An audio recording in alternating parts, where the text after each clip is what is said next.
All right, we got some guys in the chat. We are going to discuss the knuckleball and other questions that you guys have about pitching.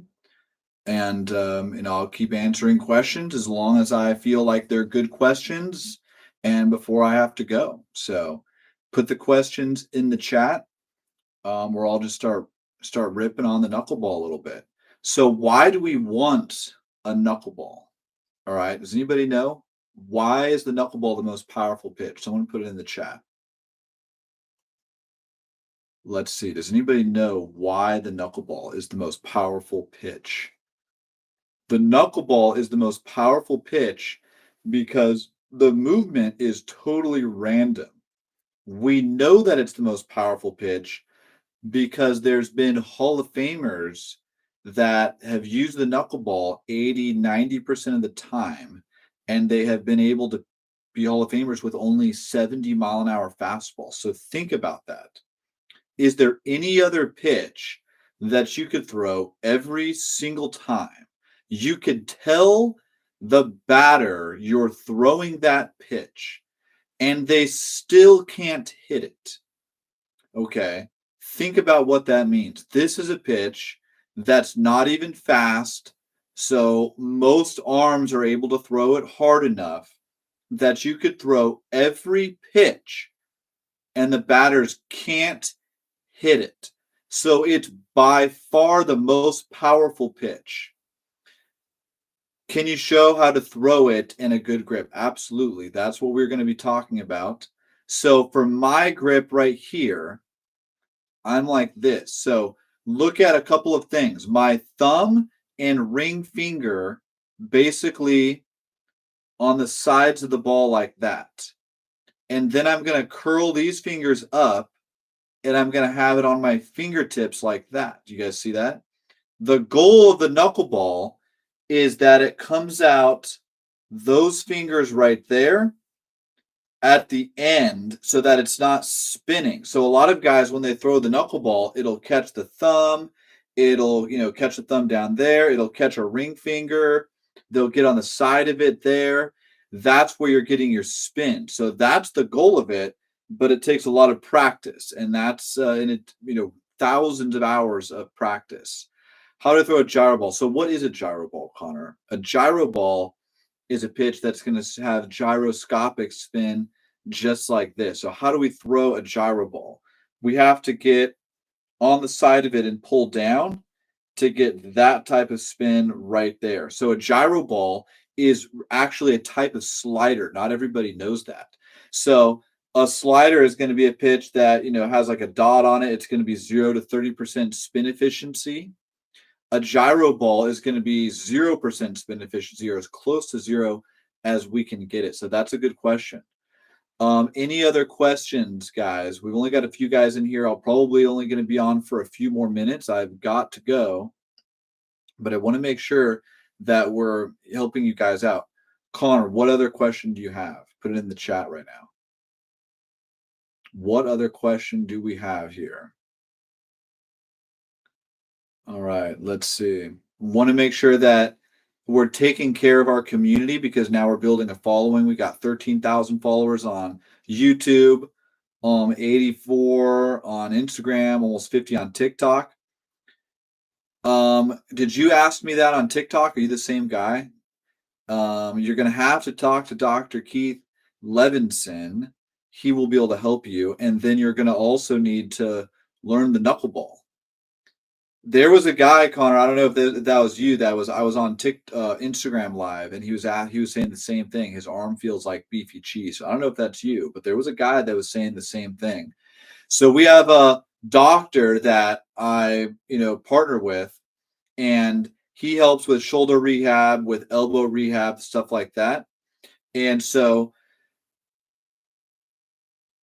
okay, on TikTok, yeah. So it's a new thing. So we have a doctor that I work with sometimes, and basically, I would say talk to him, or we could talk about that. So the idea is that you're probably overthrowing, you probably have bad mechanics, you're probably pitching when fatigue. So it could be a combination of all those also. Release point on the knuckleball can affect the spin. Well, of course, because if I'm releasing, back here, then it's going to catch my fingers here. If I'm releasing too far out front, then I might be getting tons of top spin. I want to release at the opportune moment. In fact, the release point and timing of release is pretty much the most important thing. Just like on your fastball, you have to throw your fastball and pop your fastball at the right moment. Think of the same thing with the knuckleball. You're right there, and it's got to pop out at the opportune moment, the right moment right there. That's really the key with the knuckleball. So it's all about release point. You don't have to have, a certain arm angle. You could be high, you could be low, but it's got to be the right release point. Would there be different grip if you have no fingernails? Do you just don't have fingernails? Bar school. I actually have a guy that throws the knuckleball in college. He's got one of the better knuckleballs. You can check him out on my shorts on YouTube. Nathan Sadlock. He's a great guy, and he only threw 65 miles an hour with his fastball, and he still got signed for college. So think about how good his knuckleball is. He doesn't have much nails, and he doesn't like to feel his nails on the ball at all. He likes his nails extremely short. So he has his nails super short, and he doesn't even use them, and he has a great knuckleball. So it's not really a different grip. It's just you're going to be really behind the ball with your fingers. How do you throw a changeup? So my grip is it's going to be more than that. It's going to be more than that. We have different price offerings, but it's definitely more than that. So if you want, less coaching and more just online modules, it's a lot cheaper. If you want a lot of individual one-on-one coaching where I'm analyzing your videos and stuff like that and really diving deep with you, having a program, getting you better every single day, that's going to be more. When you land after a pitch, what do you mean by that? Like your leg feels like it's going to fall off? Like your lead leg? You might be landing too hard on it. I wouldn't really be able to say. And so changeup. So I throw my changeup kind of like Greg Maddox does. He says ring finger and thumb right there. So if you guys want to throw a good changeup, pay attention. Ring finger, thumb. The rest of your fingers can just go wherever they want.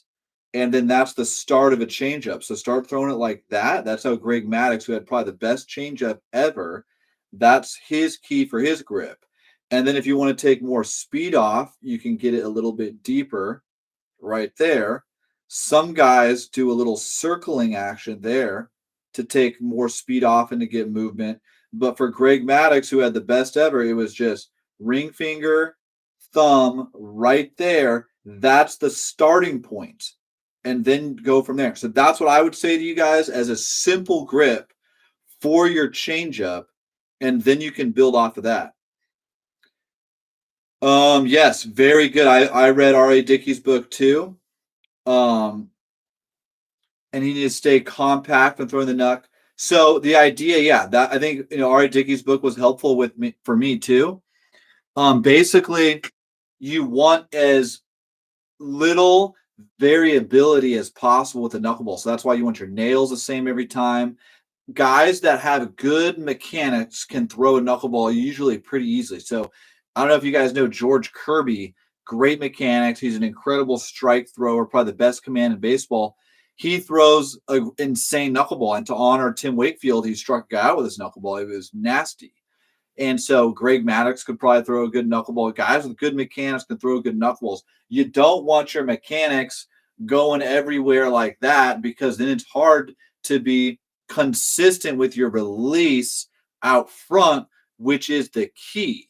So having good mechanics for a knuckleball is going to help all of your other pitches too. It's going to help your curve, slider, changeup, fastball, whatever. It's going to help your command of your fastball, help your two-seamer move.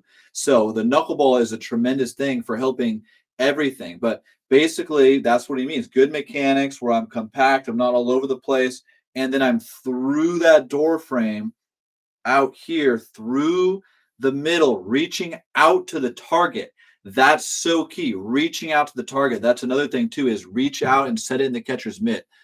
Grip on the splorkel. You can absolutely throw on a 3 chord angle. So splorkel, I haven't seen every kid be able to throw it, but some of the kids that can usually have bigger fingers and they pretty much try to split it right down the middle. The kid that you see in my videos, some of those guys, they're there, maybe even just a little bit with some space, and they're able to kind of have it shoot out right there. My out pitch is my knuckleball primarily. That's how you grip your split.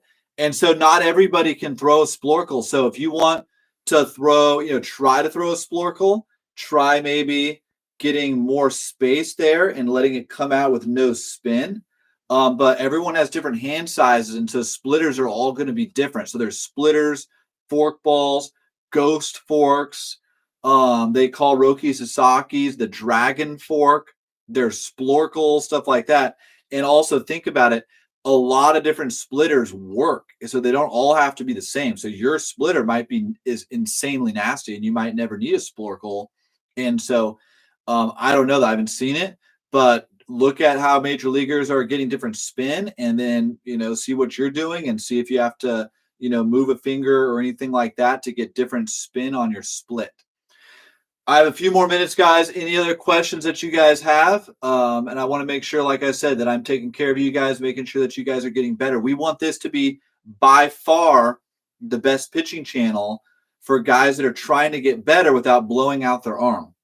I live in Southern California, so I live in Torrance.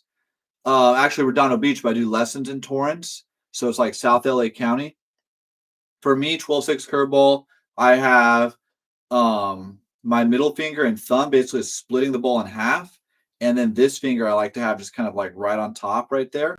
And then I just rip it straight down right there. And you want it to come off just straight up and down right there, just like that. I don't know for sure. How often should I go live? I was thinking maybe a couple times a week. I hadn't gone live. I think yesterday was like my first time ever going live on YouTube because I just started building my YouTube channel, guys. I didn't really do it much before, and now I've got 13,000 subs already. And so you guys know I have like 150,000 followers on my different channels. So we're going to try to start going more. Knuckleball drills, I would start with find the grip, toss it into your hand right there. That's number one drill for you. Start with this and then, work on throwing it a little bit farther into a net, stuff like that. But start with that one. Off the wall, getting on top of it. Absolutely. That is absolutely one of the first drills. So good stuff, guys. And let's help out the community. We want, like I said, the best knuckleball, but just pitching channel in the world. I work with guys all over the world in, Europe and everywhere. We've had guys in Japan in the program, everywhere. And we want to be the best in the world. That's not about blowing out your arm. What is your sweeper grip? I would just do two seams right here. And then sweeper, all I'm trying to do is basically get under the ball. Boom, right there. That action like that. And I would say sweeper could easily hurt you. So don't throw that until you're older. I would not recommend throwing a sweeper until you're definitely, like junior, senior year of high school, maybe in college, but definitely not when you're young. All right, guys, I got to love you and leave you. Make sure to comment on all the videos we put out there. The more you guys engage, the more I'm going to be able to help you with exactly what you need. And let me know, guys. All right. Peace.